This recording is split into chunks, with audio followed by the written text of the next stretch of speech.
Trois conseils pour perdre du poids rapidement. Euh, c'est très simple, c'est très sain.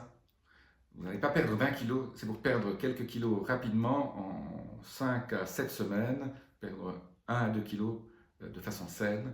Les trois conseils du jour, je vous dis à tout de suite. Je suis Jean-Marie Buterlin, je suis expert en rajeunissement longévité et j'aide ma communauté à ajouter de la vie à leurs années et des années à leur vie.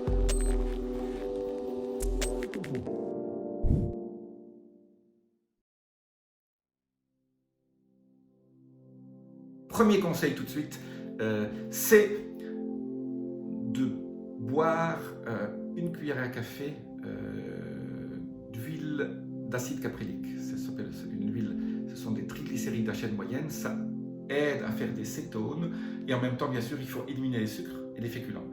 Mais si vous combinez cuillère à café de cette huile, alors vous pouvez augmenter au fur et à mesure des journées que vous passez, mais il y a une tendance à avoir des diarrhées, donc aller jusqu'à la limite d'avoir des selles un peu molles. Ça, c'est absolument génial. Vous fabriquez des cétones. Je ne vais pas vous expliquer ce que c'est que les cétones, mais en gros, on entre dans un régime cétogène très rapidement, beaucoup plus rapidement que juste en éliminant les sucres et les féculents pendant 3-4 jours, en allant en jeûne intermittent, etc. Ça, vous mettez 48 à 72 heures. Là, il y a un petit raccourci pour aller plus vite en régime cétogène, c'est de prendre donc cette huile C8. Je vous mets un petit lien en dessous. Donc c'est l'acide caprylique et c'est absolument génial pour perdre du poids. Donc c'est une huile pour perdre du poids, voilà. Mais bon, ça paraît fou, mais en fait, plus vous mangez des bonnes huiles, plus vous perdez du poids. Donc ça, c'était une des bonnes huiles à faire. La deuxième chose, le deuxième conseil méga important, c'est 8 heures de sommeil. 7 à 8 heures de sommeil. En fait, l'idéal semble 7h25, hein, les études montrent ça, mais on s'est rendu compte qu'il y a un lien entre le sommeil et la prise de poids ou la perte de poids. Donc si vous dormez mal, si vous avez des problèmes de sommeil, ça peut avoir une influence sur votre poids. Alors, je vous donne deux clés hein, pour un meilleur sommeil, il y en a à 25-30. Les deux clés les plus importantes, c'est aller toujours au lit à la même heure et éviter de regarder des écrans bleus le soir. Donc, si vous avez un smartphone, vous avez un petit filtre. Et si vous regardez la télévision, mettez des lunettes qui sont des lunettes jaunes pour filtrer la lumière bleue. Donc, je dis toujours, allez au lit à la même heure. Et alors, essayez aussi d'avoir une température dans votre chambre à coucher de 1 à 2 degrés inférieure à celle du reste de la maison. Ou peut-être laisser des courants d'air. Dormir dans du froid aide à mieux dormir et à perdre du poids. Voilà les deux premiers conseils. Alors aussi, petit bonus, pour perdre du poids, il faut toujours manger à la même heure. Petit déjeuner, pas très important. Vous pouvez oublier le petit déjeuner, mais essayez toujours à manger. Si c'est à midi, mangez à midi, ou à 13h, ou à 13h30, dépendant de quelle région du monde vous vivez. Et le soir aussi, essayez de manger assez tôt. Moi, je dirais 7 heures. Pourquoi ? Parce que si vous finissez vers 8 heures, il faut essayer de garder 3 heures de digestion avant d'aller dormir. Ça aussi, ça va améliorer votre sommeil. Donc si vous allez dormir vers 11 heures, essayez de finir de manger vers 8 heures. Ça aussi. La régularité de vos repas est primordiale. Ça semble idiot, mais voilà. Votre corps a besoin, votre rythme circadien a besoin de repères.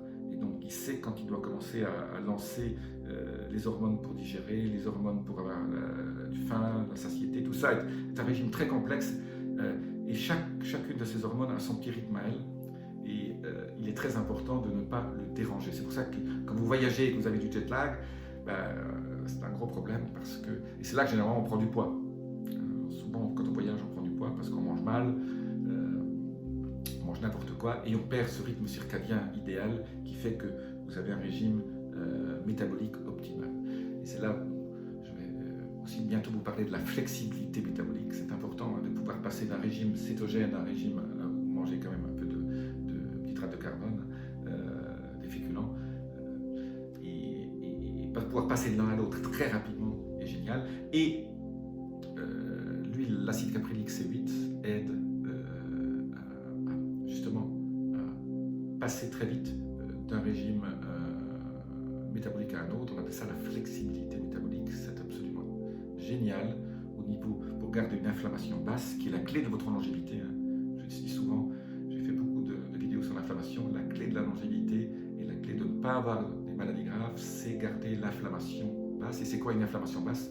C'est pas juste mesurer la CRP. La CRP, c'est ce qui mesure l'inflammation, la C-réactive protéine. Mais il faut mesurer la C-réactive protéine HS, hein, la HS-CRP, et il faut être inférieur à 1, et si possible inférieur à 0,5. Voilà. Alors, beaucoup de gens vont dire que c'est absolument impossible, mais si, voilà, on peut être à 0,25, à 0,10 si vous travaillez dessus. Voilà. Moi, c'est une des seules choses que je regarde tous les 6 mois, c'est la CRP-HS, indispensable. Et alors, bien sûr, deuxième chose que vous pouvez faire aussi pour savoir si vous êtes métabolique, si vous avez une bonne flexibilité métabolique, c'est de prendre votre glycémie à jeun. Avec il existe maintenant des petits appareils tout simples. Hein, vous piquez, vous prenez une goutte de sang et vous savez si c'est bon.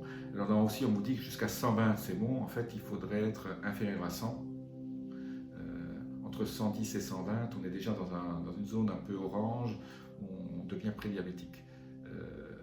Bien sûr, l'hémoglobine glyquée qu'on appelle, qui est le A1C, le A1C, qui mesure en fait votre glycémie sur 6 semaines, doit être inférieur à 6, 5,5, 5,3, 5,4, ça c'est absolument idéal. Voilà, donc si, prochaine fois que vous allez votre médecin, demandez-lui votre hémoglobine glyquée et votre HS-CRP, et bien sûr la vitamine D3 aussi. C'est toujours très important de savoir où on est. Il faut être à 50, 45, 50, 60, ça c'est la zone idéale. À 30, vous êtes déjà un peu bas. Ce sont les clés de votre longévité, la vitamine D3 et l'inflammation. Je vous dis à très bientôt pour une autre vidéo. J'espère que vous avez aimé celle-là. Laissez-moi vos commentaires, appuyez sur les petits boutons. Namasté.